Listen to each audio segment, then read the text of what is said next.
بسم اللہ الرحمن الرحیم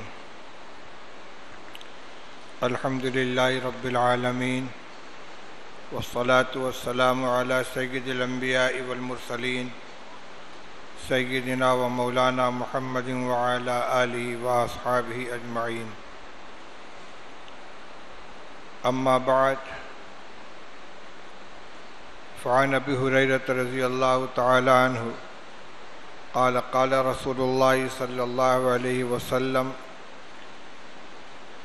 حق المسلم علی المسلم ست قیل ما ہن یا رسول اللہ قال اذا لقیتہ فسلم علیہ واذا دعاک فاجبہ واذا استنصحک فانصح لہ واذا عطس فحمد اللہ فشمتہ واذا مرض فعودہ وَإِذَا مَاتَ فَاتَّبِعْهُ رواہ مسلم او کما قال رسول اللہ صلی اللہ علیہ وسلم۔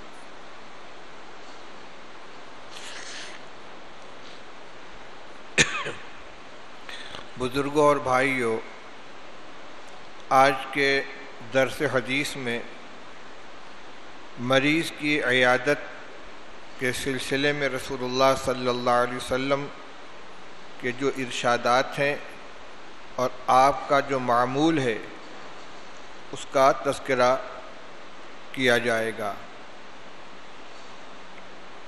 پہلی عنوان ہے عیادت المریض و ثواب المرض، مریض کی عیادت کا بیان اور مرض کا ثواب۔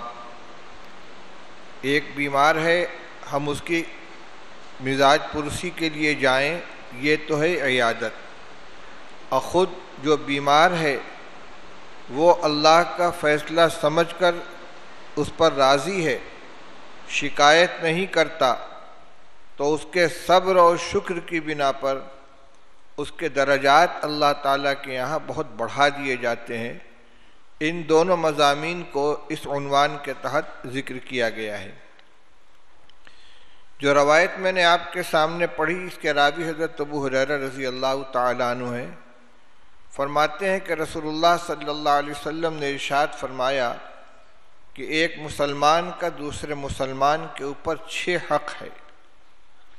کسی روایت میں 5 فرمایا، کسی میں 6، کسی میں 7، یعنی حقوق جو ہیں ان میں سے یہاں 6 حق کا ذکر کیا جا رہا ہے، حقوق ان کے علاوہ بھی ہیں۔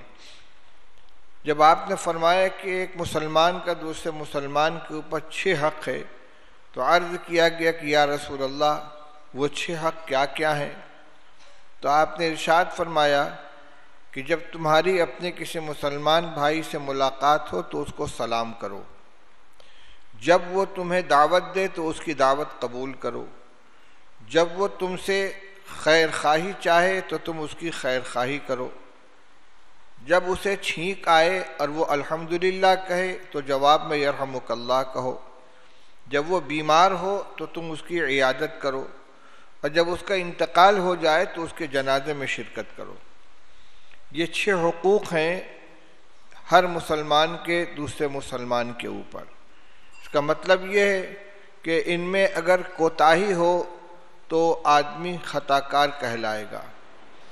پھر اس میں بعض حقوق وہ ہیں کہ جو ہر فرد کے اوپر ہیں، بعض کی حیثیت کفایہ کی ہے۔ مثلا نماز جنازہ میں شرکت کرنا یہ واجب علی الکفایہ ہے، یعنی اگر کوئی شرکت نہیں کرے گا تو سب گناہگار ہوں گے، اور اگر کچھ لوگ شریک ہو گئے تو جو شریک ہوں گے ان کو اجر ملے گا، اور جو شریک نہیں ہوں گے ان کو کوئی گناہ نہیں ہوگا۔ ان 6 کی مختصراً تشریح سماعت فرمائیں۔ فرمایا کہ جب تمہارا کسی مسلمان سے سامنا ہو تو اس کو سلام کرو۔ سلام میں پہل کرنا یہ افضل ہے، اور سلام جب کسی نے کر لیا تو اس کا جواب دینا واجب ہے۔ سلام کرنا سنت ہے اور سلام کا جواب دینا واجب ہے، لیکن اجر کے اعتبار سے سلام کرنے کا مقام بڑھا ہوا ہے۔ اس میں مستقل تفصیلات ہیں۔ آپ نے فرمایا کہ ہر مسلمان کو سلام کرو، چاہے تم اس کو پہچانتے ہو یا نہ پہچانتے ہو۔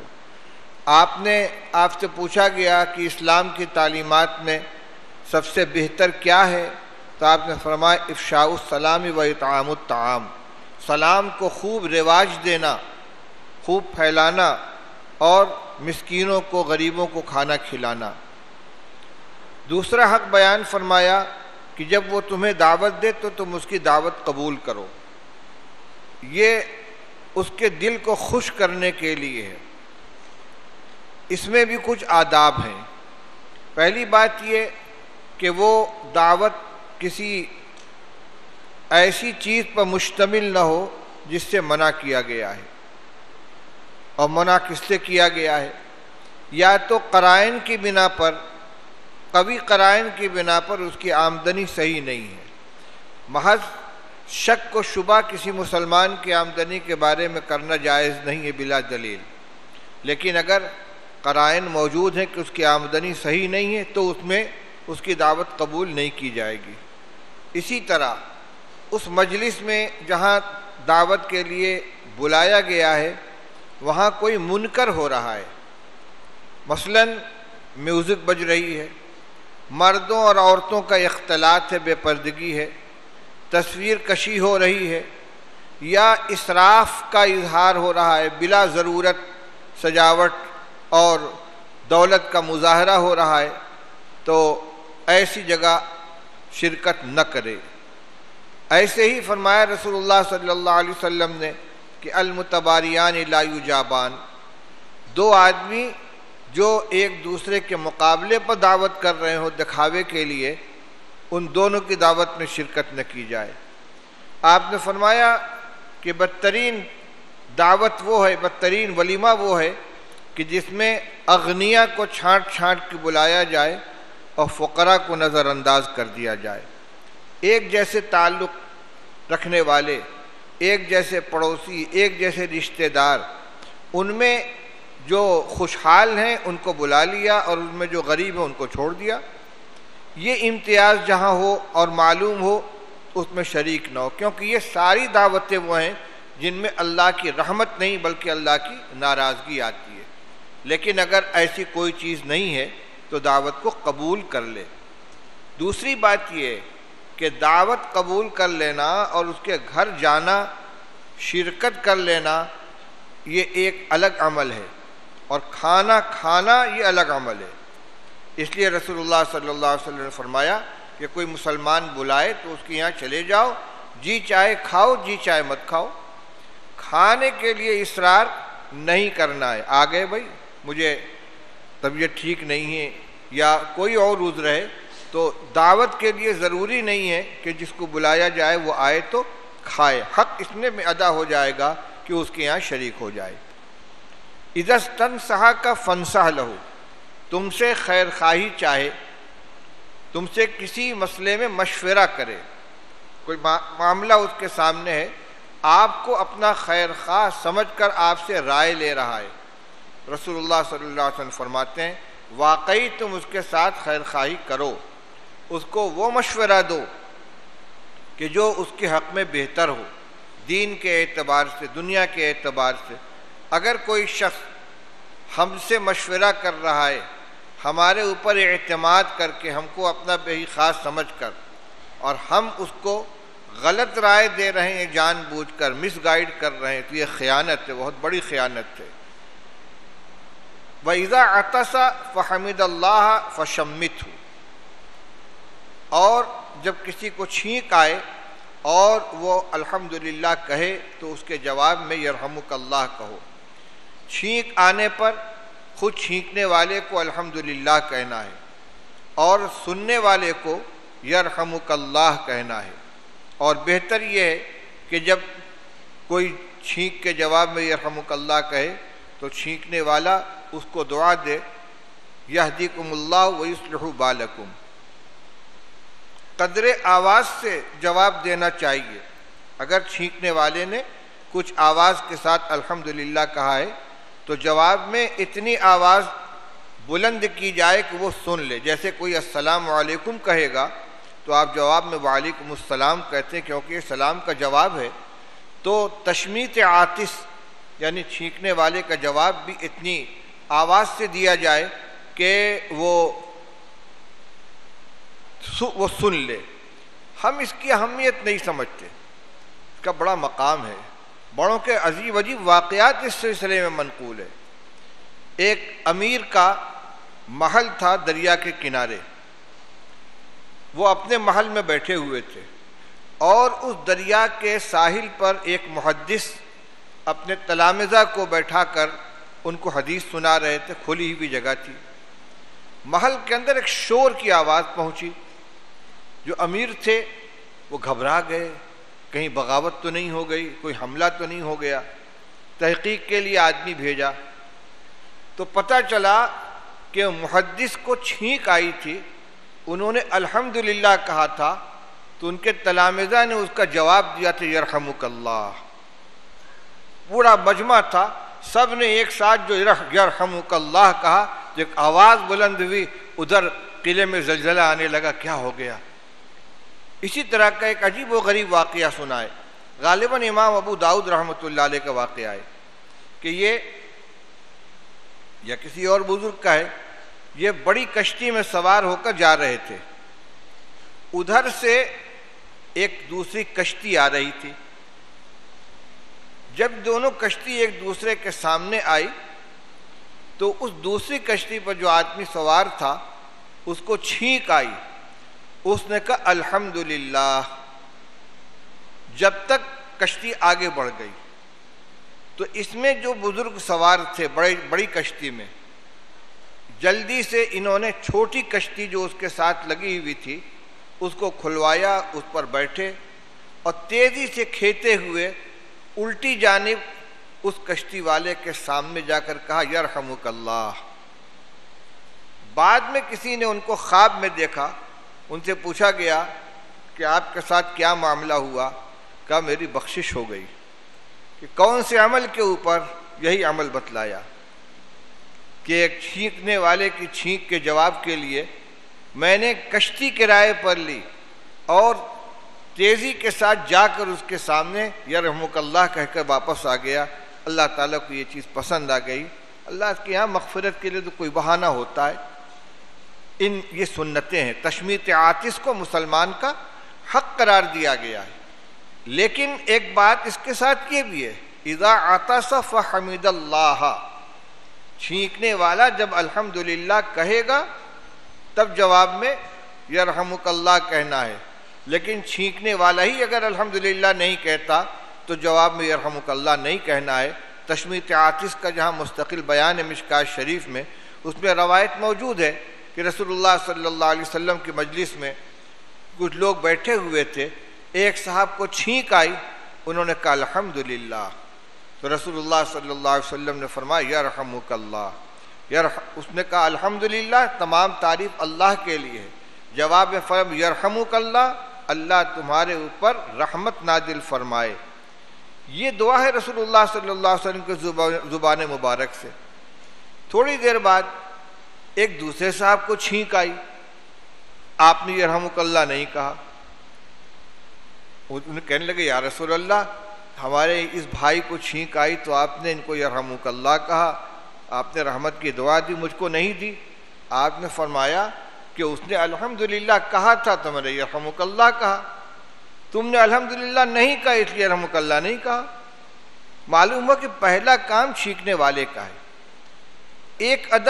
ایک مسئلہ اس سلسلے میں یہ ہے کہ طبعی تحریک کی بنا پر جو چھینک آتی ہے اس میں الحمدللہ کہا جاتا ہے، لیکن اگر کوئی نزلے کا مریض ہے اور دمادم چھینک چلی آ رہی ہے، لگاتار چلی آ رہی ہے، تو 3 دفعہ تک تو جواب دیا جائے گا، اس کے بعد نہیں۔ حدیث میں ہے کہ ایک شخص کو چھینک آئی، اس نے الحمدللہ کہا، آپ نے یرحمک اللہ کہا، پھر چھینک آئی، پھر اس نے الحمدللہ کہا، پھر آپ نے یرحمک اللہ۔ 3 مرتبہ یہ ہوا۔ جب 4تھی مرتبہ چھینک آئی فرمایا مذکوم، اسے تو زکام ہوا ہے، یہ تو مسلسل چھینکتا رہے گا۔ تو اگر کوئی زکام اور نزلے کا مریض ہے، مسلسل چھینک آ رہی ہے، تو نہ ہر چھینک پر اس کو الحمدللہ کہنا ضروری ہے، اور نہ ویسے بھی الحمدللہ کہنا واجب تو ہے نہیں، سنت ہے، اور ہر مرتبہ جواب میں یرحمک اللہ کہنا بھی ضروری نہیں ہے، 3 دفعہ تک اس کی ہدایت دی گئی ہے۔ تو ایک حق یہ بتلایا کہ جب کسی کو چھینک آئے اور وہ بیمار ہو تو اس کے جواب میں، جب چھینک آئے اور وہ الحمدللہ کہے تو اس کے جواب میں یرحمک اللہ کہو۔ 5واں حق یہ ہے اذا مریض فعودہ، کوئی بیمار ہو جائے تو اس کی عیادت کرو، مزاج پرسی کے لیے جاؤ۔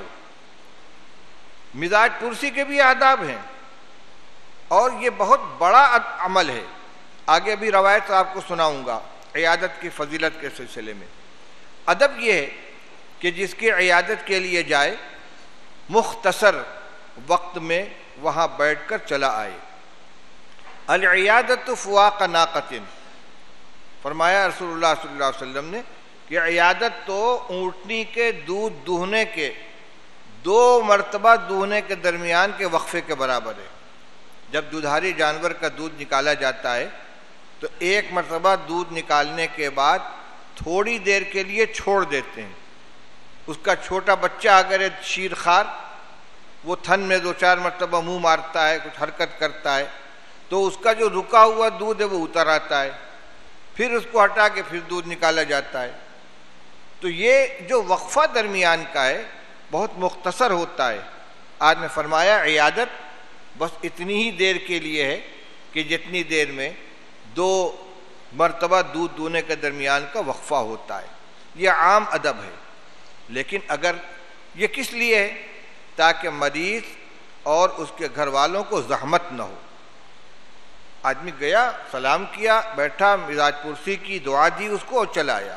کیا دعا دے گا وہ روایت میں بھی آپ کو سناؤں گا۔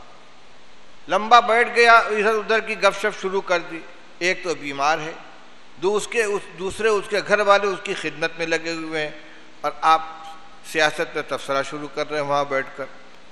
یہ بے عقلی کی بات ہے۔ لیکن اگر کوئی عیادت کرنے والا ایسا ہے کہ خود مریض اور یا اس کے گھر والے یہ چاہتے ہیں کہ یہ کچھ دیر ہمارے یہاں بیٹھیں، تو وہاں یہ اس کی تاکید نہیں ہے۔ ہمارے بڑوں میں سے مجھے نام اس وقت یاد نہیں آ رہا، کتاب میں واقعہ پڑھا تھا کہ ایک بزرگ بیمار ہوئے، ان کے بہت بے تکلف دوست بزرگ وہ ان کے عیادت کے لیے گئے۔ جب بیٹھے مزاج پرسی کی، اٹھنے لگے کہ کہاں چلے؟ کہنے لگے العیادت فواق ناقۃ، کہنے لگے یہ حدیث میرے ہی لیے تھی،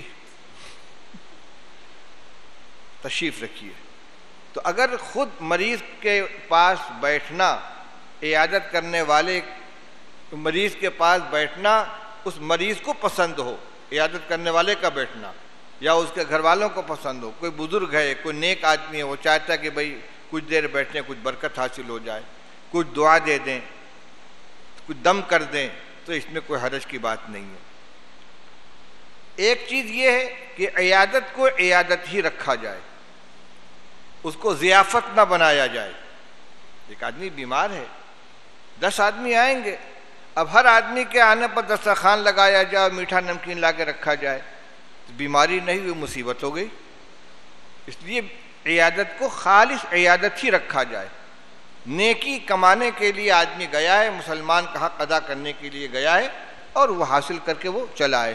نہ اس کو خیال ہونا چاہیے کہ میں گیا تو اس نے پانی کو بھی نہیں پوچھا، اور نہ اس کو یہ سوچنا چاہیے کہ فلاں آیا تھا سوکھے سوکھے چلا گیا، ہم اس کی کوئی خدمت نہیں کر سکے۔ عیادت صرف عیادت ہے۔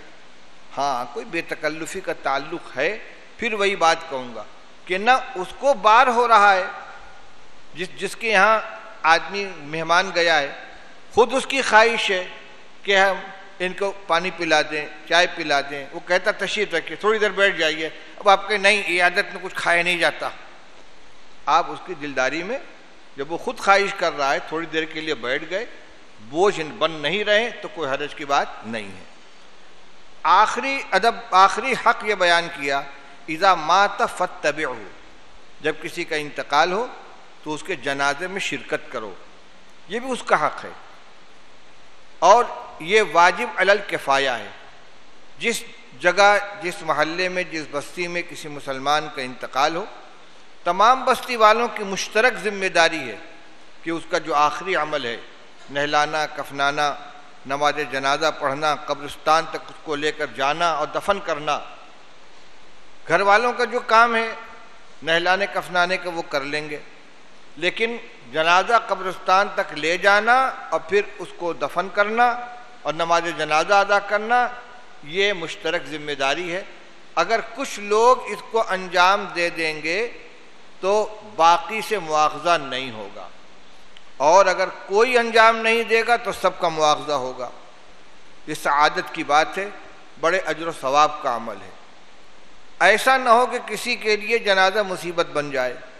ایک لطیفہ پڑھا تھا کہ ایک نئی کالونی میں چند مسلمان جا کر آباد ہوئے، ان میں ایک آدمی کا انتقال ہو گیا، گھر میں کوئی مرد اور تھا نہیں، پڑوس میں خان صاحب رہتے تھے، انہوں نے اس کالونی کے تمام مسلمانوں کو جمع کیا کہ بھائی اس کا یہاں کوئی رشتہ دار نہیں ہے، اس کا کام ہم ہی لوگوں کو کرنا ہے۔ اچھا، اس کا قبرستان مستقل کوئی تھا نہیں، بہت فاصلے پر قبرستان تھا۔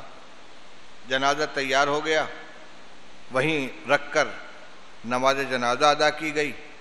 اب کاندھا دینے کے لیے 10-12 آدمی تھے، ایک گوشے پر خان صاحب نے کندھا لگا لیا، باقی 3 گوشوں پر 3 آدمی اور آ گئے۔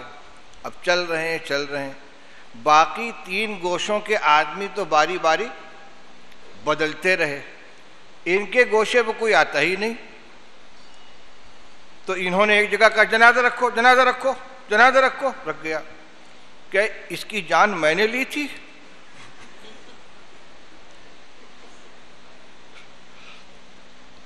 کس چیز کی سزا دے رہا ہوں مجھ کو؟ تو بھائی جنازہ میں لے جائیں تو کاندھا بھی بدلتے رہیں۔ اس کا بھی ادب لکھا ہے، فقہاء کرام نے بڑی تفصیلات لکھی ہیں۔ کم سے کم چاروں گوشوں پر 10-10 قدم کاندھا دینا چاہیے۔ شروع کہاں سے کریں گے؟ میت کا جو داہنا ہے آگے کا، یعنی اس کے دائنے کندھے کی طرف، اس پہ اپنا دائنا کندھا اس کو اپنے دائنے کندھے پر رکھیں گے۔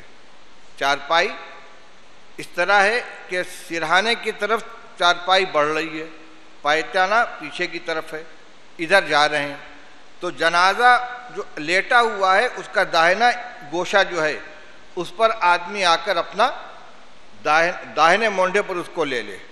10 قدم 15 قدم چلنے کے بعد اسی طرح جنازہ آگے بڑھ جائے، یہ پیچھے آ جائے، یعنی دائنے طرف کا پچھلا، پھر گھوم کر چلا جائے میت کے بائیں طرف، اور میت کے بائیں کو اپنے بائیں کندھے پر رکھے، 10-15 قدم چلے، پھر پیچھے آ جائے۔ اس طرح چاروں گوشوں کے اوپر 10-10 قدم اگر چل گیا، یہ مستحب ہے، پسندیدہ ہے، کوئی لازم نہیں ہے، اس کو متعین طور سے سنت بھی نہیں کہہ سکتے، لیکن آداب میں سے ہے یہ، کیونکہ یہ اس وقت ہے جب کہ اتنے میں کام چل جائے، یعنی کافی لوگ ہیں، آپ 40 قدم جنازہ میں کاندھا دے کر چلے آئے، لیکن اگر خان صاحب کی طرح کا مسئلہ ہے تو 40 قدم کا کاندھا دے کر ہٹ جائیں گے تو باقی لوگ کیا کریں گے؟ اس میں زیادہ دینا پڑے گا۔ یا یہ کہ جنازے میں بہت بھیڑ ہے، کسی بڑے آدمی کا، بزرگ کا جنازہ ہے، تو اب اس میں جتنا موقع ملا اتنا کاندھا دے دیا، ہر گوشے پر جانا پہنچنا بھی ضروری نہیں ہے۔ یہ 6 آداب اس حدیث پاک کے اندر بیان کیے گئے۔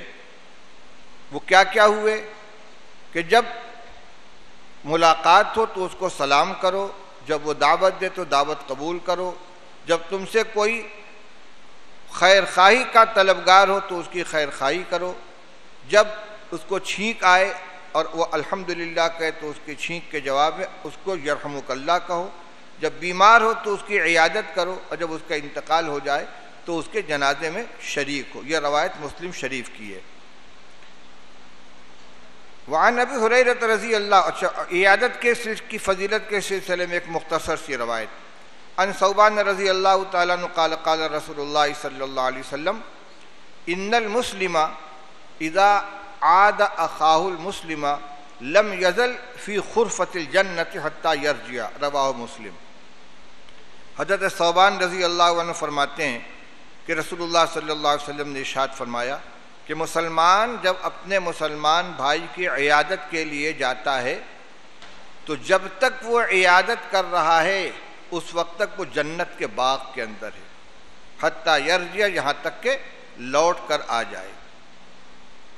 وعن ابی ہریرہ رضی اللہ تعالیٰ عنہ قال قال رسول اللہ صلی اللہ علیہ وسلم ان اللہ تعالیٰ یقول یوم القیامت یا ابن آدم مرضت فلم تعودنی قال یا رب کیف اعودک وانت رب العالمین قال اما علمت ان عبدی فلانا مرض فلم تعوده اما علمت انک لو عدته لوجدتنی عنده یا ابن آدم استطعمتک فلم تطعمنی قال یا رب کیف اطعمک وانت رب العالمین قال اما علمت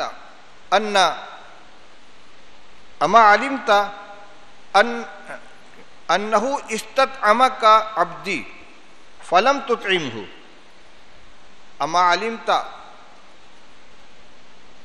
انک لو اطعمته لوجدت ذلك عندي یا ابن آدم استسقیتک فلم تسقنی قال یا رب کیف اسقیک وانت رب العالمین قال استسقاک عبدی فلان فلم تسقه اما انک لو سقیت وجدت ذلك عندي رواہ مسلم۔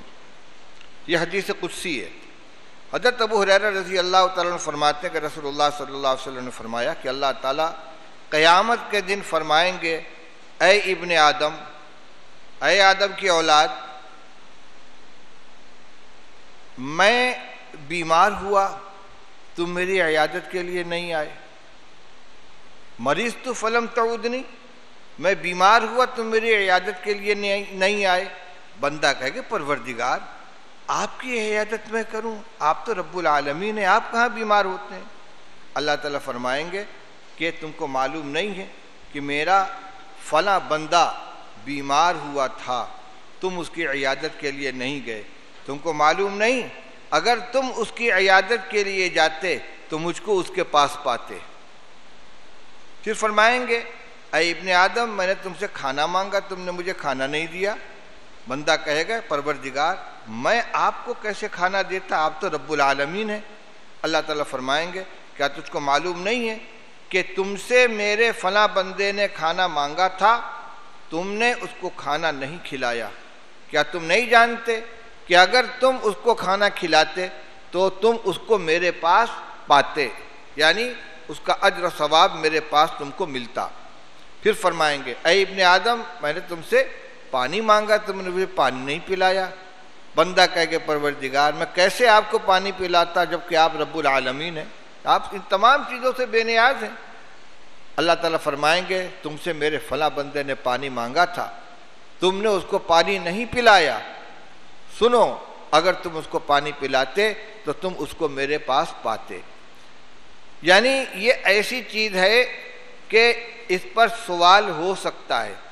اس نے سب سے پہلا سوال یہی ہوگا کہ میرا فلاں بندہ بیمار ہوا تھا تم اس کی عیادت کے لیے نہیں گئے، اس لیے اس عمل کو یعنی ایک باعث اجر و ثواب سمجھ کر کرنا چاہیے اور اس کے آداب کے ساتھ۔ اب عیادت کرنے والے کا ادب کیا ہے، اس کو کیا کرنا چاہیے مریض کے پاس جا کر، اس سلسلے میں روایت سنیے۔ وعن ابن عباس رضی اللہ تعالیٰ عنہ ان النبی صلی اللہ علیہ وسلم دخل علی اعرابی یعودہ وکان اذا دخل علی مریض یعودہ قال لا باس طہور ان شاء اللہ فقال له لا باس طہور ان شاء اللہ قال کلا بل حمى تفور علی شیخ کبیر تزیرہ القبور فقال النبی صلی اللہ علیہ وسلم فنعم اذن، رواہ البخاری۔ حضرت عبداللہ ابن عباس رضی اللہ تعالیٰ عنہ فرماتے کہ نبی کریم صلی اللہ علیہ وسلم ایک دیہاتی کی عیادت کے لیے تشریف لے گئے۔ کوئی بہت نمایاں بڑے نامور صحابی نہیں ہے، نام بھی نہیں معلوم، گاؤں کا رہنے والا ایک اعرابی بیمار ہوا، پتہ چلا آپ کو، آپ اس کی عیادت کے لیے تشریف لے گئے۔ اور رسول اللہ صلی اللہ علیہ وسلم کا معمول یہ تھا کہ جب کسی مریض کی عیادت کے لیے تشریف لے جاتے تو آپ اس سے یہ کہتے تھے لا باس، کوئی بات نہیں ہے، طہور انشاءاللہ، انشاءاللہ یہ پاکی کا ذریعہ بنے گا، یعنی اس کے ذریعے سے اللہ تعالیٰ تمہاری خطاؤں کو معاف فرمائیں گے، تمہارے درجات کو بلند کریں گے۔ لا باس طہور انشاءاللہ، یہ لفظ یاد کر لیجئے، کوئی حرج نہیں ہے، انشاءاللہ یہ پاک کرنے والا ہے۔ چنانچہ آپ نے اس سے بھی یہی کہا، لا باس، کوئی بات نہیں ہے، انشاءاللہ یہ پاک کرنے والا ہے۔ وہ اعرابی جلا بھنا ہوا تھا، پریشان تھا۔ قال کلا، کہ ہرگز نہیں، بل حما تفور علی شیخ کبیر تزیرہ القبور، بلکہ یہ بخار ہے جو بھڑک رہا ہے ایک عمر رسیدہ بوڑھے کے اوپر اور اس کو قبر میں پہنچا کر چھوڑے گا۔ آپ نے فرمایا فنعم اذن، تو ٹھیک ہے، یہی صحیح، جب تم کو میری دعا منظور نہیں ہے، میں کہتا ہوں ٹھیک ہو جائے گا انشاءاللہ، کوئی بات نہیں ہے، اور یہ بیماری تمہارے لیے پاکی کا ذریعہ بن کر، نہ، یہ تو بخار ہے اور میرے اوپر کھول رہا ہے، تفور، جوش کھا رہا ہے جیسے پانی ابال کھاتا ہے، اور یہ مجھ بوڑھے کو قبر میں داخل کر کے چھوڑے گا۔ تو آپ نے فرمایا ٹھیک ہے، یہی صحیح۔ یہ روایت بخاری شریف کی ہے۔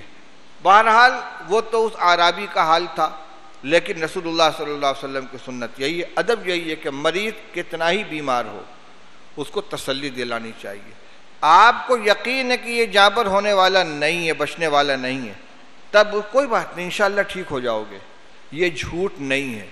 مریض کو تسلی دینے کے لیے کہا جائے گا انشاءاللہ ٹھیک ہو جاؤ گے، کوئی بات نہیں ہے۔ وعن عائشہ رضی اللہ تعالیٰ عنہ قالت کان رسول اللہ صلی اللہ علیہ وسلم اذا اشتکا منا انسان مسحہ بیمینہ ثم قال اذهب الباس رب الناس واشف انت الشافی لا شفاء الا شفاءک شفاء لا یغادر سقما، متفق علیہ۔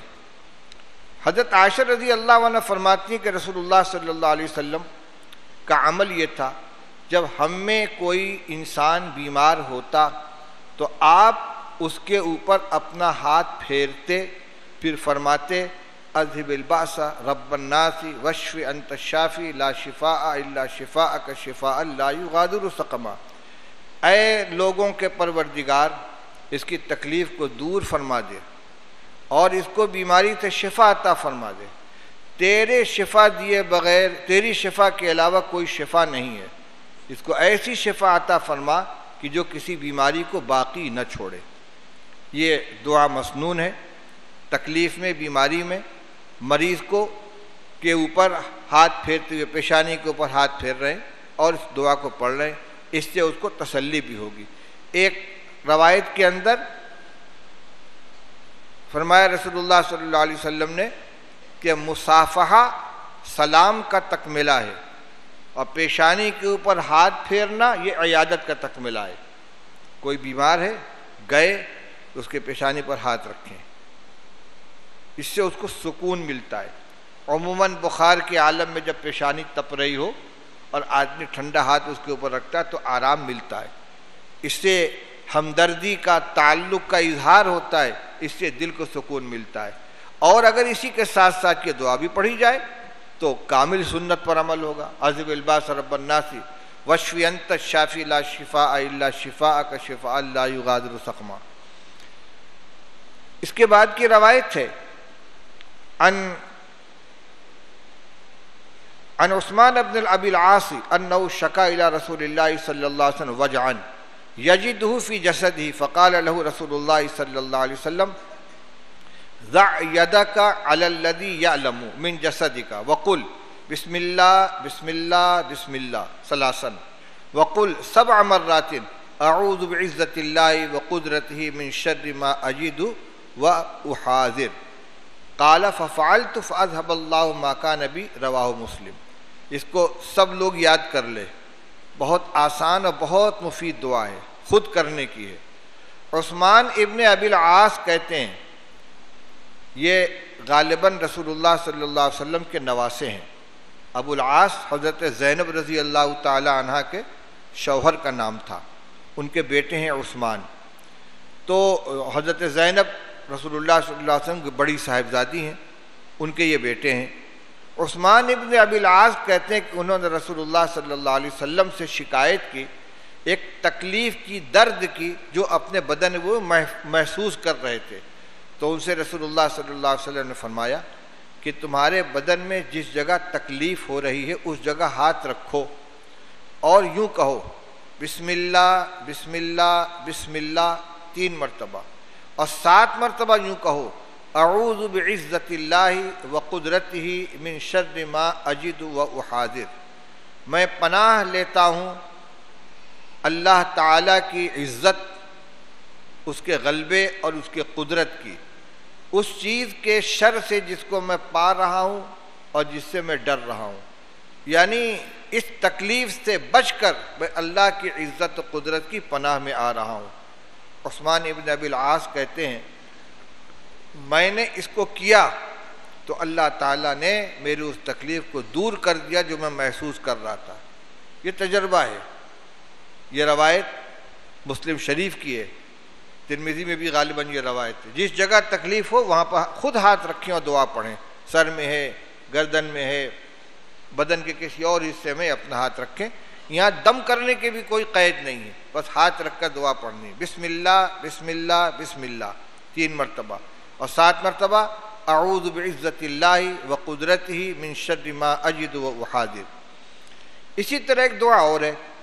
عن ابی سعید الخدری رضی اللہ تعالیٰ عنہ ان جبریل اتى النبی صلی اللہ علیہ وسلم فقال یا محمد اشتکیت فقال نعم قال بسم اللہ یرقیک من کل شیء یؤذیک من شر کل نفس او عین حاسد اللہ یشفیک بسم اللہ ارقیک.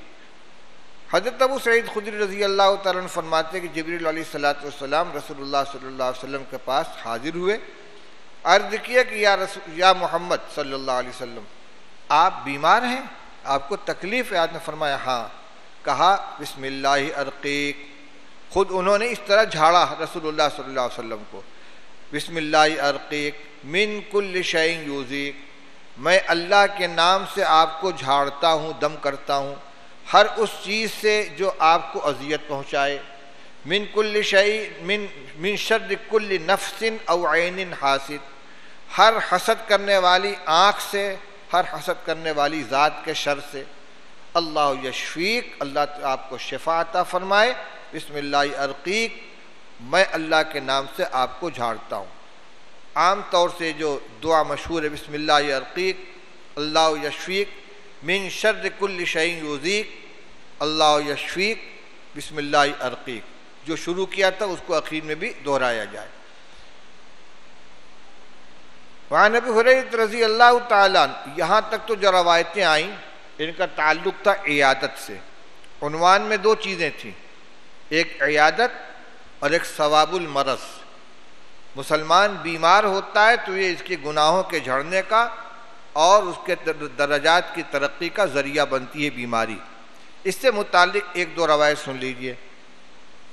عن ابی ہریرہ رضی اللہ تعالیٰ عنہ قال قال رسول اللہ صلی اللہ علیہ وسلم من یرید اللہ بہ خیرا یصب منہ، رواہ البخاری.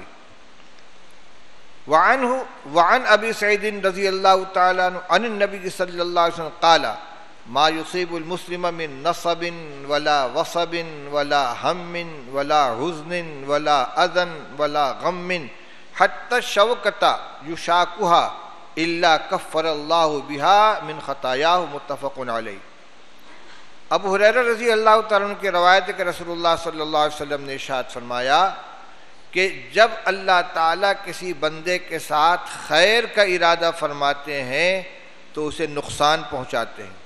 یصب منہ، اس کو مصیبت میں مبتلا کرتے ہیں. یہ مصیبت کا لفظی ترجمہ ہے پہنچنے والی چیز.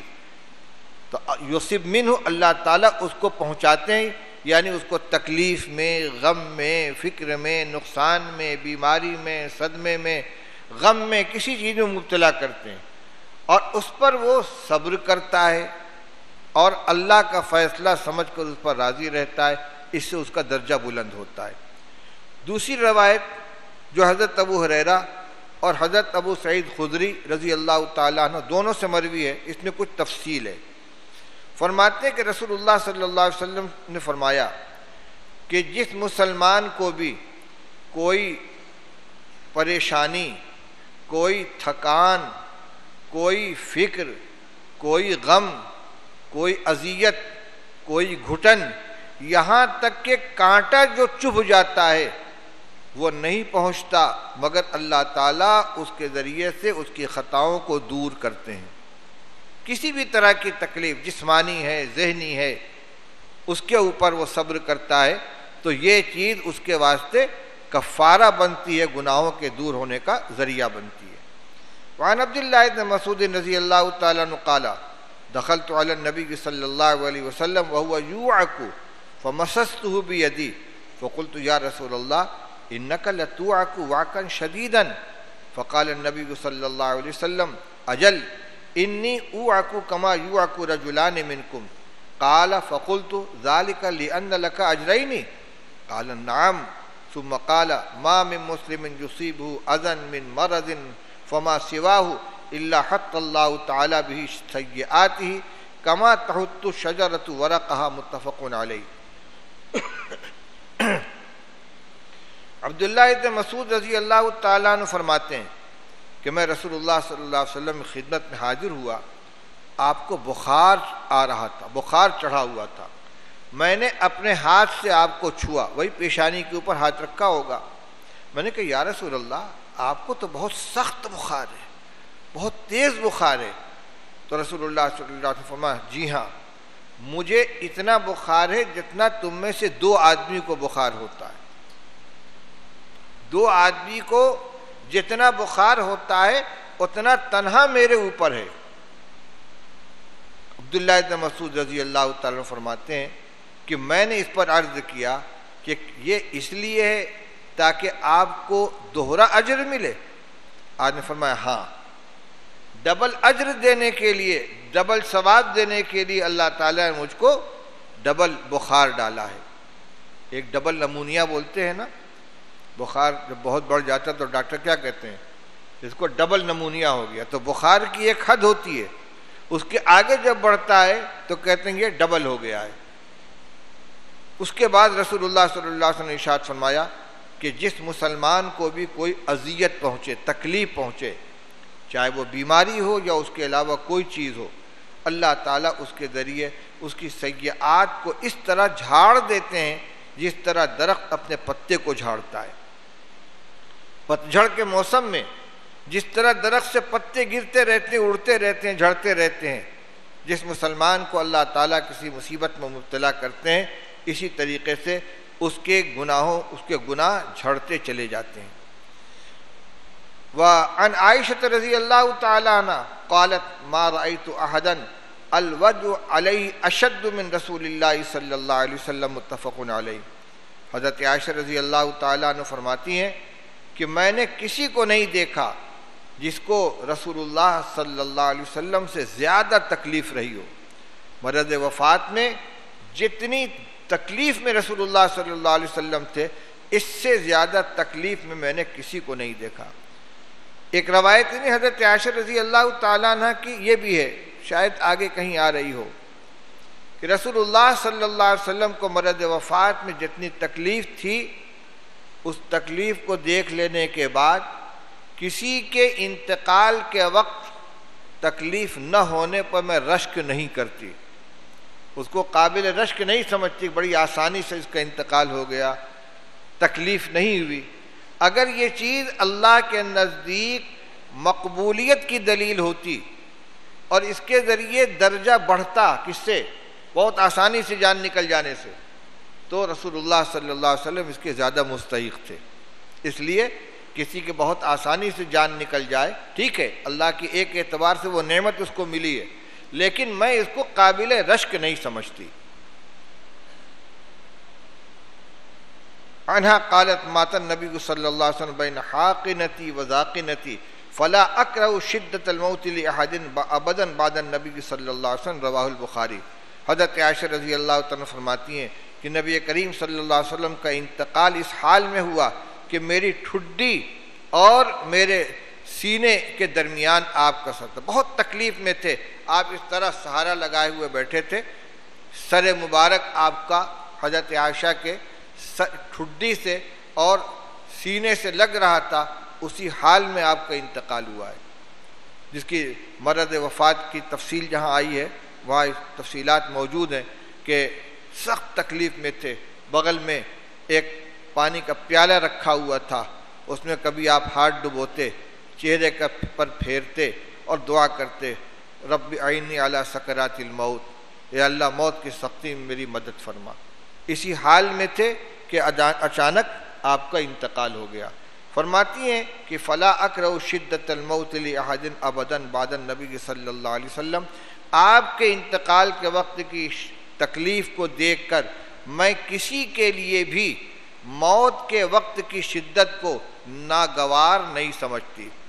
یعنی یہ نہیں کہ فلاں آدمی کا انتقال ہوا تو بڑی تکلیف سے ہوا، پتہ نہیں بڑا گناہگار لگتا ہے، بڑی اس کے بارے میں کوئی برا خیال نہیں کرتے، کیونکہ اگر یہ چیز اللہ کے نزدیک ناپسندیدہ ہوتی یا گناہگار ہونے کی دلیل ہوتی تو رسول اللہ صلی اللہ علیہ وسلم اس کے اندر مبتلا نہ ہوتے۔ عن کعب بن مالک رضی اللہ تعالی عنہ قال قال رسول اللہ صلی اللہ علیہ وسلم مثل المؤمن کمثل الخامۃ من الزرع تفیئها الریاح تسرعها مرة وتعدلها أخرى حتى يأتي أجله ومثل المنافق كمثل الأرزة المجزية التي لا يصيبها شيء حتى يكون انجعافها مرة واحدة متفق علیہ۔ بڑی تسلی کی روایت ہے۔ کعب بن مالک رضی اللہ تعالیٰ عنہ فرماتے کہ رسول اللہ صلی اللہ علیہ وسلم نے ارشاد فرمایا کہ مسلمان کی مثال تو کھیت کی بالی جیسی ہے۔ کھیت گیہوں کا ہے، جو کا ہے، دھان کا ہے، پتلی سی ٹہنی ہوتی ہے اور اوپر دانوں کی بالی ہوتی ہے، ہوا آتی ہے ادھر جھک گئی پھر رک گئی، ادھر سے ہوا آئی ادھر جھک گئی، کبھی ادھر گری کبھی ادھر گری کبھی ادھر گری کبھی ادھر گری۔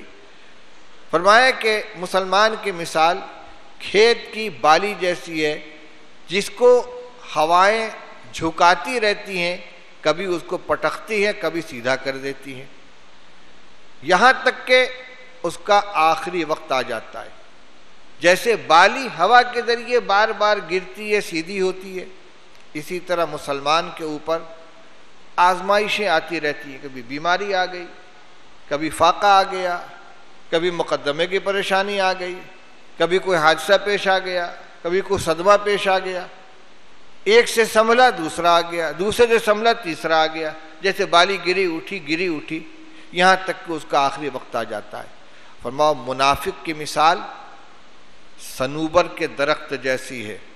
صنوبر کا درخت سیدھا، جیسے آج کل سفیدے کا درخت ہوتا ہے نا، یوکلپٹس جس کی لکڑی سے سب چیز بنائی جاتی ہے، سیدھا تاڑ کی طرح لکڑی ہی کے لیے وہ درخت لگایا جاتا ہے، تو صنوبر کا درخت سیدھا لمبا ہوتا ہے۔ فرمایا کہ منافق کی مثال صنوبر کے درخت جیسی ہے جو جڑ پکڑے ہوئے ہو، زمین کے اندر مضبوطی سے جمع ہوا ہو۔ کمثل الارضۃ المجزیۃ التی لا یصیبها شیء، جس کو کوئی چیز نقصان نہیں پہنچاتی، ہوائیں چلتی رہتی ہیں، اپنی جگہ کھڑا رہتا ہے، یہاں تک کہ اس کا گرنا ایک ساتھ ہوتا ہے، ہلکی پھلکی ہوا سے اس کا کچھ نہیں بگڑتا، لیکن جب تیز آندھی آتی ہے تو جڑ سے ٹوٹ کے وہ نیچے گر جاتا ہے، پھر اٹھتا نہیں ہے۔ وہ تیز آندھی منافق کی موت کی آندھی ہے۔ تو یہ جو حالات آتے رہتے ہیں مسلمان کے لیے، اگر کسی آدمی کو کبھی کوئی پریشانی نہیں ہوتی، نہ بیماری ہے نہ کوئی صدمہ ہے، تو قابل رشک نہیں ہے وہ، کہ اس کو تو زکام بھی نہیں ہوا زندگی بھر، کوئی پریشانی اس کو نہیں ہوئی۔ اس سے معلوم ہوتا ہے کہ یہ جو چیزیں پیش آتی ہیں یہ اللہ تعالیٰ کی طرف سے اس کے درجات کو بلند کرنے کے لیے آتی ہے، اور اس کے لیے ایک مستقل روایت بھی ہے آگے، بس ختم کر رہا ہوں، گھڑی دیکھ رہے ہیں لوگ، ابھی نشان تو لگایا تھا۔ حدیث کا مضمون یہ ہے، رسول اللہ صلی اللہ علیہ وسلم فرمایا کہ جب اللہ تعالیٰ کسی بندے کا اپنے یہاں یہ آ گئی. وعن محمد ابن خالد السلمی عن ابی عن جدی قال قال رسول اللہ صلی اللہ علیہ وسلم ان العبد اذا سبقت له من اللہ منزلۃ لم يبلغها بعمله ابتلاه اللہ فی جسده او فی ماله او فی ولده ثم صبره على ذلك حتى يبلغه المنزلة التي سبقت له من اللہ رواہ احمد و ابو داؤد. محمد ابن خالد سلمی اپنے والد سے اور وہ ان کے دادا سے نقل کرتے جو صحابی تھے، وہ کہتے ہیں کہ رسول اللہ صلی اللہ علیہ وسلم نے ارشاد فرمایا کہ جب اللہ تعالیٰ کے نزدیک کسی بندے کے لیے پہلے سے کوئی درجہ طے ہو جاتا ہے، اس کو جنت میں یہ مقام دیا جائے گا، اور وہ بندہ اپنے عمل کے ذریعے وہاں تک نہیں پہنچ سکتا، تو اللہ تعالیٰ اس کو مبتلا کرتے ہیں، اس کے جسم میں یا اس کے مال میں یا اس کی اولاد میں، کبھی جسمانی تکلیف، کبھی مالی نقصان، کبھی اولاد کا نقصان. ثم صبرہ علی ذالک، پھر اس کو اس پر صبر کرنے کی توفیق عطا فرماتے ہیں. آزمائش میں ڈالتے ہیں، پھر صبر کرنے کی توفیق دیتے ہیں، یہاں تک کہ اس کو اس درجے تک پہنچا دیتے ہیں جو اس کے لیے اللہ تعالیٰ کی طرف سے پہلے سے طے ہے. لمبا باب ہے اور بہت سی روایتیں ہیں، لیکن چند روایتیں آپ کے سامنے آئی ہیں. اس میں دونوں آداب آ گئے، مریض کی عیادت، اور اگر کوئی تکلیف پہنچے آدمی کو، چاہے بیماری ہو یا کوئی اور آزمائش آ جائے، تو اس کے اوپر صبر کرنا. یہ اخیر روایت جو پڑھی ہے اس میں ثم صبرہ کا لفظ بھی آیا ہے کہ یہ مقام جو ملے گا صبر کرنے سے، جزا فضا کرنے سے نہیں. ہاں اللہ کے سامنے ہاتھ پھیلائے، اس سے دعا مانگے کہ میں کمزور بندہ ہوں، مجھے نجات عطا فرما، تو کوئی حرج کی بات نہیں ہے. ایک واقعہ سنا کے بات ختم کرتا ہوں. غالباً حضرت حاجی امداد اللہ صاحب مہاجر مکی رحمۃ اللہ علیہ کا واقعہ ہے. مکہ مکرمہ میں بیٹھے ہوئے تھے اور ان کے ساتھ ان کے متعلقین، ان کے خلفاء، مریدین، جو کون لوگ ہیں؟ مولانا اشرف علی صاحب تھانوی ہیں، مولانا خلیل احمد صاحب سہارنپوری ہیں، مولانا رشید احمد گنگوہی ہیں، مولانا محمد قاسم نانوتوی، پائے کے لوگ ان کے مرید ہیں. بیٹھے ہوئے تھے، حضرت ایک مضمون بیان فرما رہے تھے کہ اللہ تعالیٰ کی طرف سے جو بھی حال پیش آئے وہ بندے کے حق میں نعمت ہے. جو بھی حال پیش آئے اللہ کی طرف سے وہ نعمت ہے. اتنے میں ایک شخص آیا چیختا روتا، حضرت دنبل ہو گیا ہے. دنبل کہتے ہیں پھوڑے کو، پھوڑا ہو گیا، بہت تکلیف ہے، اللہ سے دعا کر دیجیے اللہ تعالیٰ شفا عطا فرما دے، اللہ تعالیٰ اس کو ختم کر دیں، شفا عطا فرما دیں. اب لوگ دیکھیں حضرت کیا دعا کرتے ہیں، اس لیے کہ ابھی فرما رہے تھے کہ جو ابھی حال آئے وہ نعمت ہے. تو یہ جو بیماری ہے یہ کیا ہے؟ نعمت ہے. اور جب شفا کی دعا کریں گے تو اس نعمت کے چھن جانے کی، اس کے واپس ہو جانے کی دعا کریں گے. کیا کرتے ہیں؟ تو حضرت نے دعا کی اور ان لوگوں کو جو کھٹک پیدا ہوئی تھی اپنی دعا کے اندر اس کو زائل کر دیا. انہوں نے ہاتھ اٹھایا، اے اللہ تو نے اپنے اس بندے کو نعمت مرض عطا فرما کر اس کے درجات کو بلند کرنا چاہا تھا، لیکن بندہ کمزور ہے، اس نعمت کی قدر نہیں کر پاتا، اندیشہ ہے کہیں ناشکری کا شکار نہ ہو جائے، اس لیے اللہ تو اس کے حال پہ رحم فرما کر اس کی بیماری کی نعمت کو تندرستی کی نعمت سے بدل دے. یہ دعا فرمائی. اس کا نعمت ہونا اپنی جگہ باقی، چونکہ یہ قدر نہیں کر پائے گا اس کی، اس لیے اس کی کمزوری پر رحم کرتے ہوئے آپ اس کی بیماری کی نعمت کو صحت کی نعمت سے تبدیل کر دیجئے. تو معلوم ہوا کہ اجر کب ملے گا، درجہ کب بلند ہوگا، جبکہ جزا فضا نہ کیا جائے، شکایتیں نہ کی جائیں. یہ کیا ہے بھائی؟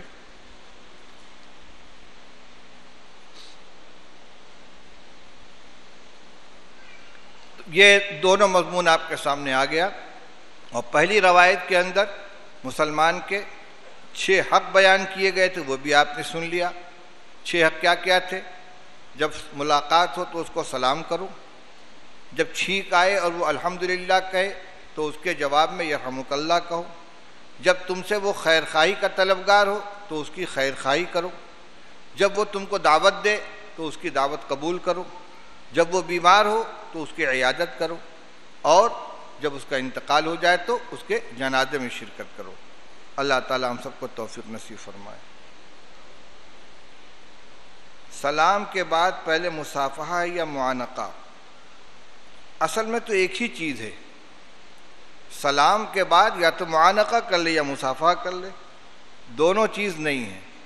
اصل اگر دونوں کرنا ہے تو براہ راست معانقہ ہوگا، اس کے بعد یہ چاہے مصافحہ کر لے، لیکن سلام کا تکملہ معانقہ ہے. اگر طویل غیبوبت کے بعد ملاقات ہو رہی ہے یا کوئی بہت خاص تعلق اور محبت کا تعلق ہے، رابطہ ہے، تو معانقہ ہے، ورنہ سلام کے بعد بس مصافحہ ہونا چاہیے. ہاں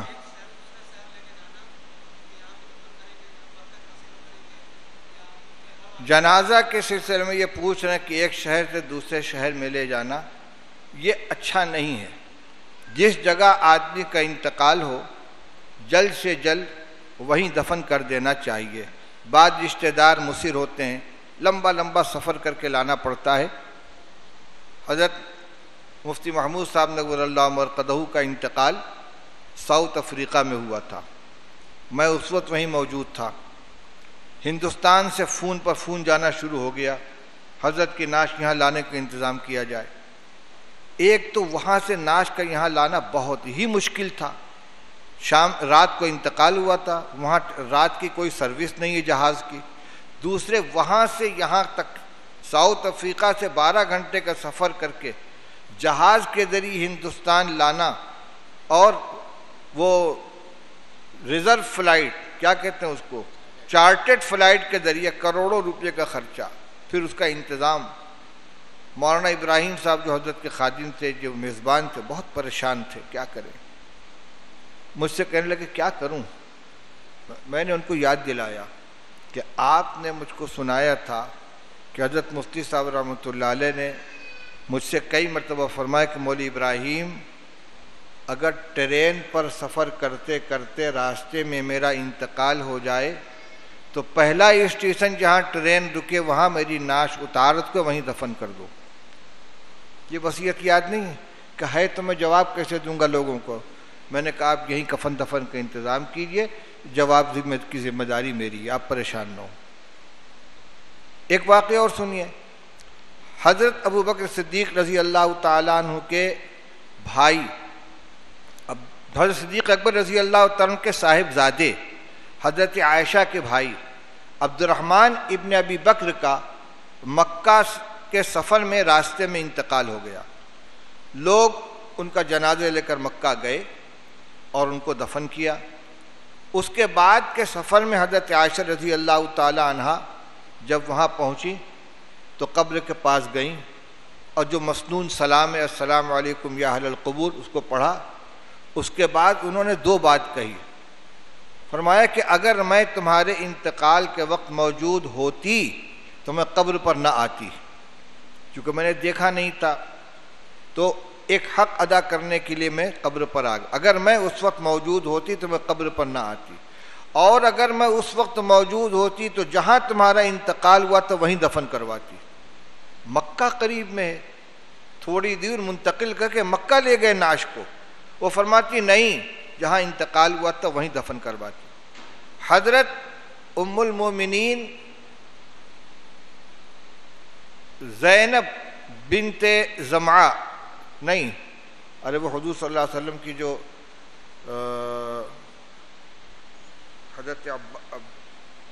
حضرت میمونہ، ام المومنین حضرت میمونہ رضی اللہ تعالی عنہ عبداللہ ابن عباس رضی اللہ تعالی عنہ کی خالہ ہیں اور حضور کی زوجہ ہیں. ان کی زندگی میں مقام صرف سے متعلق 3 واقعات لکھے ہیں.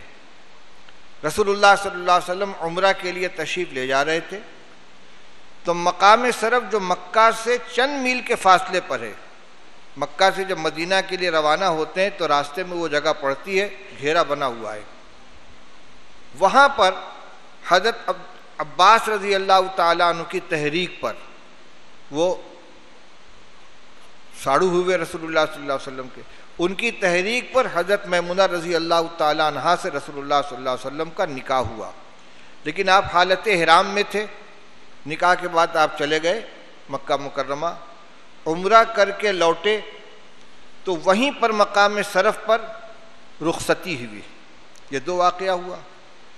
پھر ایک سفر میں حضور کی وفات کے کافی دنوں کے بعد حضرت میمونہ رضی اللہ تعالیٰ عنہا مکہ مکرمہ جا رہی تھی، مقام صرف میں پہنچی کہ ان کا انتقال ہو گیا، وہیں پر ان کو دفن کیا گیا۔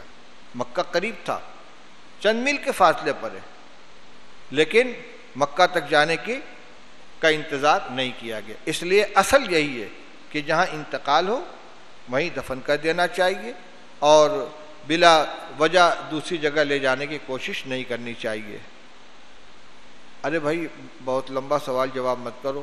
معانقہ کا مسنون طریقہ کیا ہے؟ داہنے کندھے کی طرف یا بائیں کندھے کی طرف؟ اس میں کوئی پابندی نہیں ہے۔ ہردوئی والوں کے یہاں تو پابندی ہے، بہت زیادہ اہتمام ہے اس کا کہ دائنے کندھے کو دائنے کندھے سے ملایا جائے، لیکن ہمارے مفتی رشید احمد فریدی جو حضرت مولانا ابراہیم صاحب کے اعتکاف میں رہتے ہیں، انہوں نے مستقل ایک رسالہ لکھا اس موضوع کے اوپر، اور اس میں یہ بتلایا ہے کہ سنت صرف معانقہ کرنا ہے، گلے سے گلے میں ملنا ہے۔ اور مجھے خوب یاد ہے کہ حضرت مفتی محمود صاحب رحمۃ اللہ علیہ زندگی بھر جب بھی ان سے خود معانقہ کیا ہم نے یا کسی کو معانقہ کرتے ہوئے دیکھا تو اس طریقے سے، یعنی بائیں طرف کی گردن بائیں طرف کی گردن سے ملی۔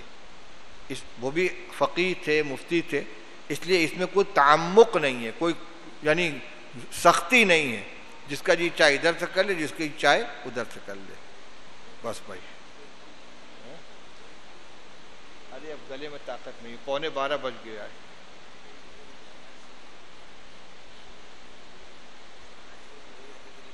ہے۔ آپ لوگوں نے یاد نہیں کرا اس لیے نہیں ہوئی، کچھ لے کر تو نہیں آیا ہوں۔ اسی میں وہ نظم رکھی ہوئی ہے صوفی عبدالرف صاحب والی جو پچھلے سال پڑھی تھی، چند اشعار پڑھ دیتا ہوں، دعائیہ نظم ہے۔ صوفی عبدالرف صاحب رحمۃ اللہ علیہ کی دعائیہ نظم ہے، تہجد کے وقت بیدار ہو کر دعا کرنے سے متعلق۔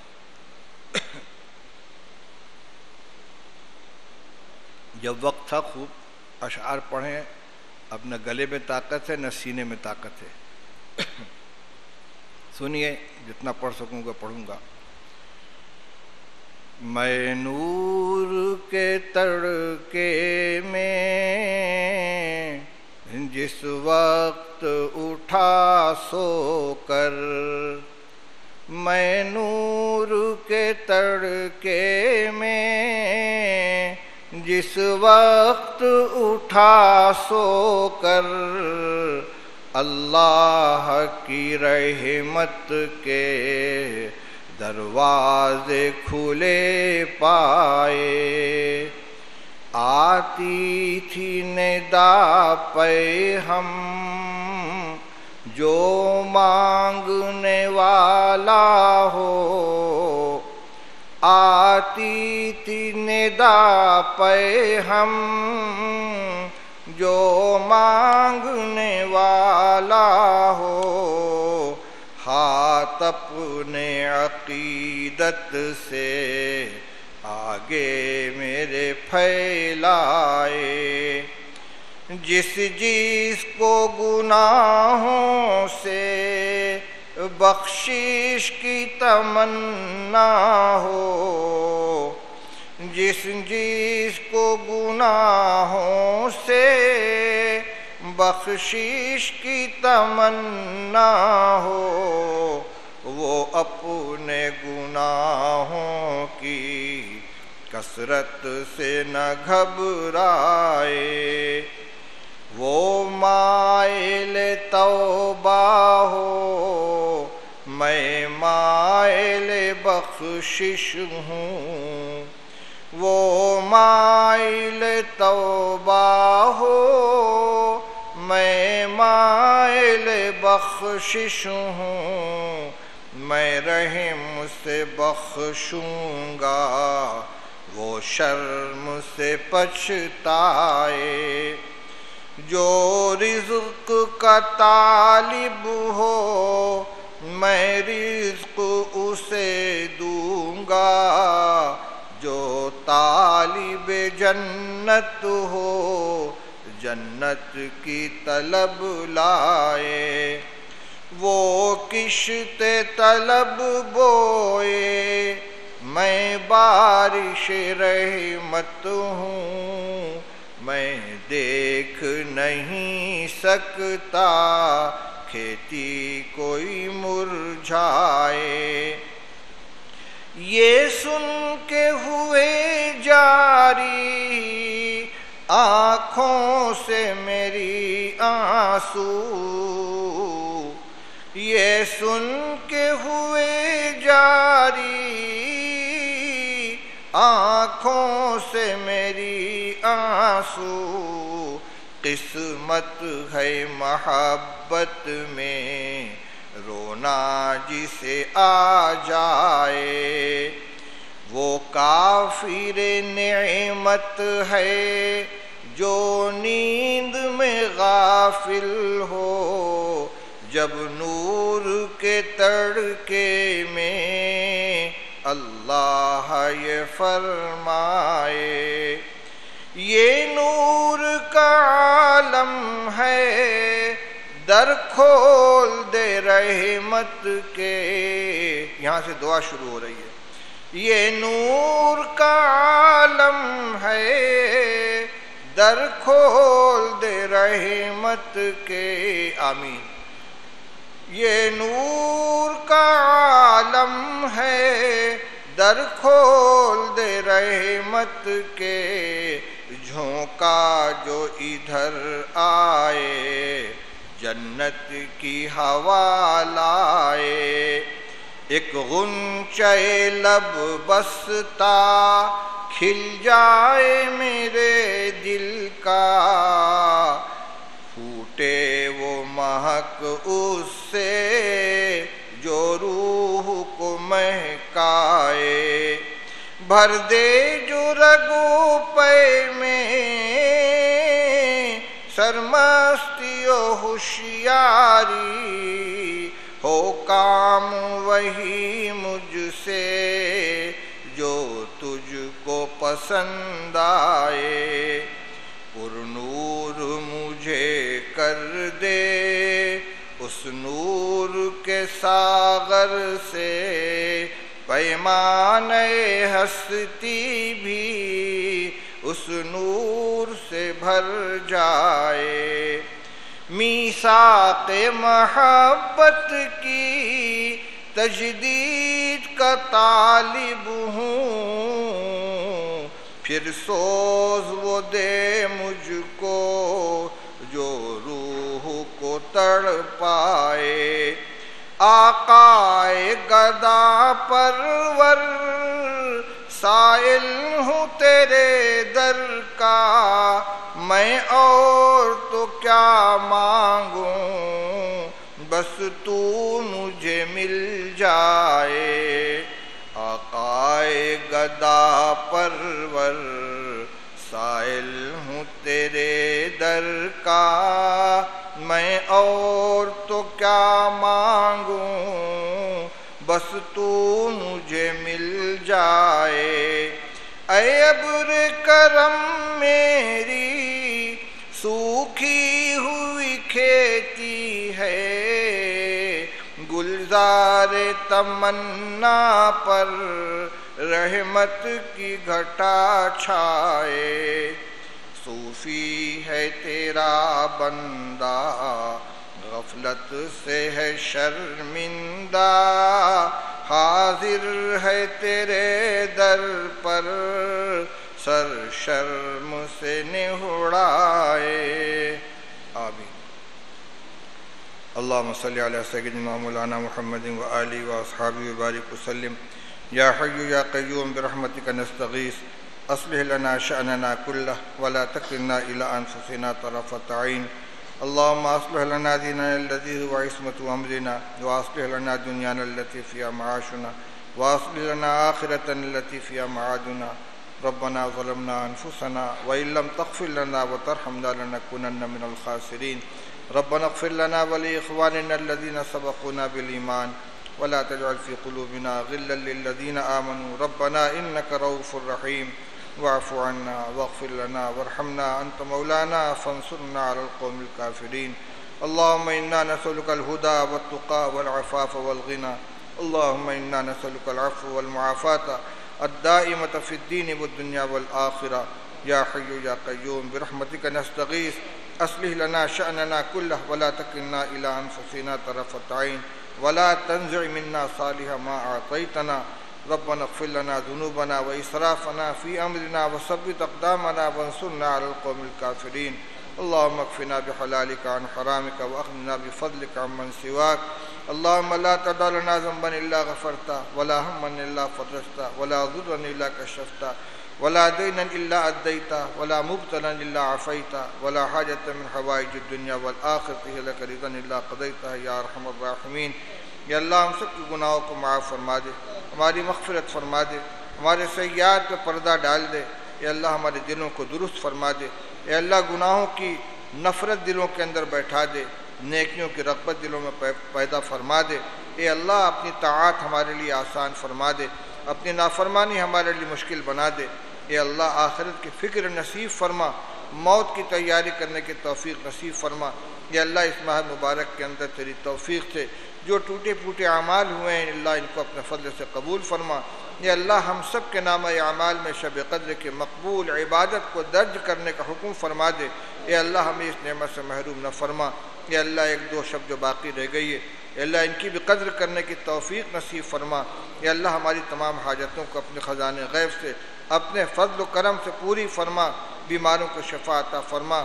جو لوگ کاروبار میں کی پریشانی میں مبتلا ہیں اللہ ان کے لیے راستے کھول دے، رزق کی تنگی کو دور فرما دے، بیماروں کو شفا کلی عطا فرما، پریشان حالوں کی پریشانی کو دور فرما دے، اور جس کی جو ضرورتیں ہیں سب اپنی ضرورتیں لے کر تیرے سامنے ہاتھ پھیلائے ہوئے ہیں۔ یا اللہ سب کی تمام ضرورتیں پوری فرما دے۔ یا اللہ جو مانگا اپنے فضل سے وہ بھی عطا فرما، جو نہیں مانگ سکے وہ بھی عطا فرما، اپنے فضل و کرم سے ہماری دعاؤں کو قبول فرما۔ وصلی اللہ تعالی علی خیر خلق محمد وآلہ وصحبہ اجمعین برحمتک یا ارحم الراحمین۔